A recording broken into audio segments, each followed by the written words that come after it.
Service safe.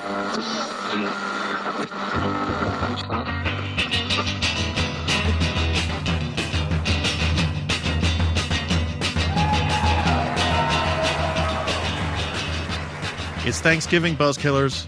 We buzzkilled the big Thanksgiving myth earlier this week, and now we're killing a mini-myth.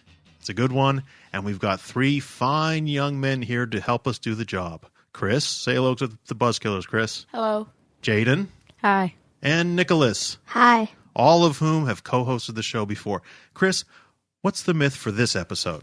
It's that the Native Americans taught the Pilgrims in Massachusetts to pop corn at the first Thanksgiving celebration. Wow, popcorn's about as American as you can get, Buzzkillers. I certainly hope this fable is true. What's the background to the story, Jaden? There were lots of different varieties and strains of corn in North America in the 1600s and 1700s, but the corn that grew in the north had a thin hull. What difference did that make? The hull is the outer skin of a corn kernel. Corn with a thin hull doesn't pop well. When you try to pop it, the hot oils ruin it because the thin hull can't handle the heat. So you're saying the type of corn grown in Massachusetts was not popping corn? Correct. Popping corn grew in Central America and the southwest of North America, and Native Americans there ate popcorn as long as 2,500 years ago. The southwestern corn had a thick hull that could handle the hot oil up to a high temperature. When the thick-hulled kernel reaches that temperature, What happens? it pops. So is that the type of popcorn we have today, the type that we get at the movies? Yes, but it wasn't a native crop in the Northeast. Well, how did it become so popular in the whole United States, even though it wasn't at the first Thanksgiving? Archaeologists and anthropologists say that it was a popular southwestern Native American food, and gradually it spread to other Native American groups and moved north and east.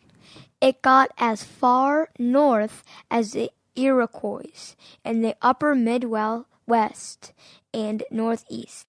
And the settlers got it from them? Yes, in the early 1800s.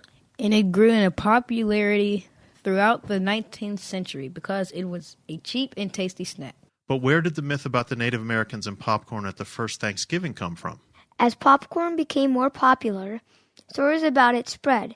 The novelist Jane Goodwin Austen published a book entitled Standish of Standish, a story of Pilgrims in 1882.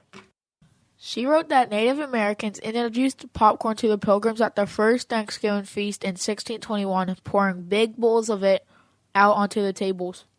Other writers, such as Laura Ingalls Wilder, picked up the story and have repeated it ever since.